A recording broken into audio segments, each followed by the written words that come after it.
Pemirsa, bagi Anda yang baru saja bergabung, berikut berita pilihan hari ini.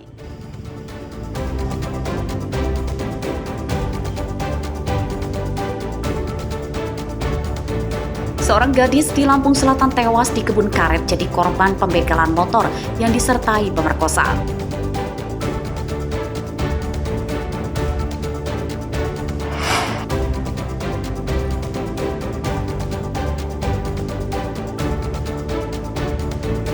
Kawanan maling yang mengendarai mobil menggasak puluhan karung gabah di rumah petani di Metro.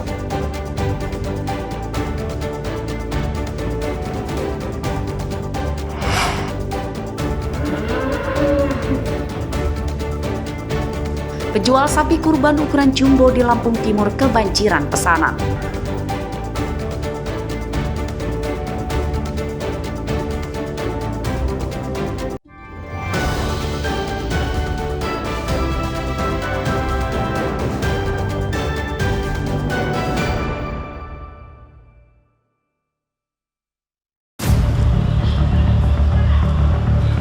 Para pencuri rupanya tidak semua hidup miskin.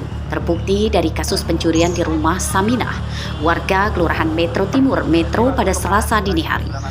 Para pelaku mengendarai mobil minibus untuk mencuri 10 karung gabah yang disimpan di teras rumah korban. Dalam rekaman CCTV, terlihat pelaku diduga 3 orang datang ke rumah korban dengan mengendarai mobil minibus berwarna hitam. 1 pelaku menunggu di dalam mobil dan 2 lagi mencuri gabah yang dimasukkan ke dalam mobil. Menurut korban, gabah tersebut masih disimpan di teras karena masih dalam penjemuran saat siang. Pencurian baru diketahui korban saat pagi yang melihat gabahnya telah hilang. Kejadian maling beras ini setahu kita jam berapa, Bu? Jam 3. Jam 3 ya? Ya. Tapi orang rumah nggak ada yang kebangun ya, Bu? Nggak ada yang bangun. Tidak terdengar atau gimana? Nggak dengar apa-apa. Tahu-taunya seperti apa, Bu? Tahu-taunya yaitu 3:30 katanya. Yang ngasih tahu mantu? Menantu yang ngasih tahu. Gimana, Bu, ngasih tahunya menantu waktu Itu, Mak, gabahnya hilang. Itu loh, kantongannya udah pada mau berak-mabrik gitu. Jumlahnya berapa? Iya, Ada berapa karung, Bu? ada 10 karungan lah. Berat totalnya berapa? Totalnya 450 gram. Kilogram, 4,5 kuintal ya? Kerugian korban sekitar 6 juta rupiah. Pencurian gabah telah dilaporkan korban ke Polsek Metro Timur. Korban menyerahkan rekaman CCTV untuk membantu polisi mengenali para pelaku. Asep Saifullah melaporkan dari Metro.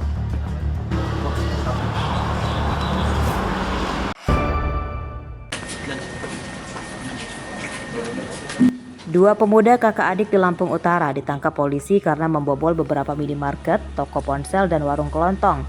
Tersangka berinisial RA umur 24 tahun ditembak kakinya karena berusaha kabur saat akan ditangkap.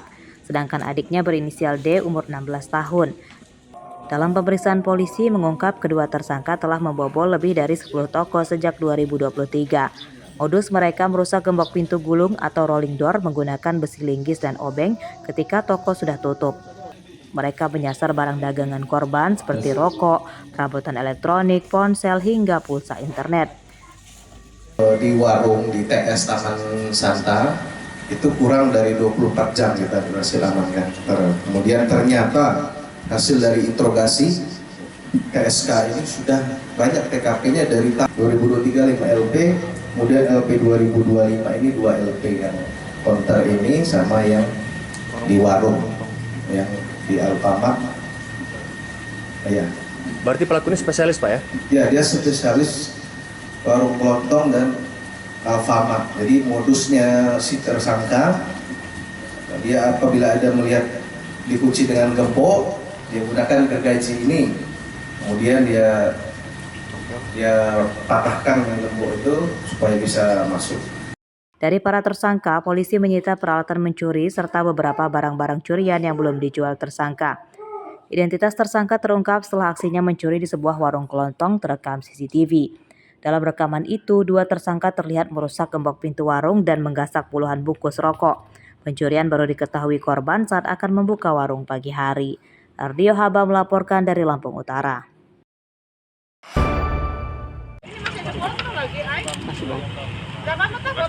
Kasus peredaran narkoba di Kota Bandar Lampung masih tinggi.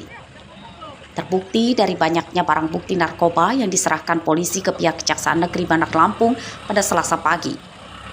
Barang bukti itu berupa 0,5 kilogram sabu-sabu, hampir 1 ton ganja, lebih dari 5.000 butir pil ekstasi, dan ribuan butir pil penenang jenis pil kuning dan Happy Five. Barang bukti itu disita dari 373 perkara yang ditangani polisi dan Kejaksaan Negeri sejak Februari hingga April 2025. Narkoba yang disita kemudian dimusnahkan.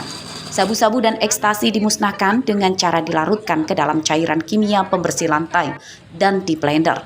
Sampah cairan narkoba itu kemudian dikubur. Lalu barang bukti ganja dimusnahkan dengan cara dibakar. Semua barang bukti itu memang harus dimusnahkan.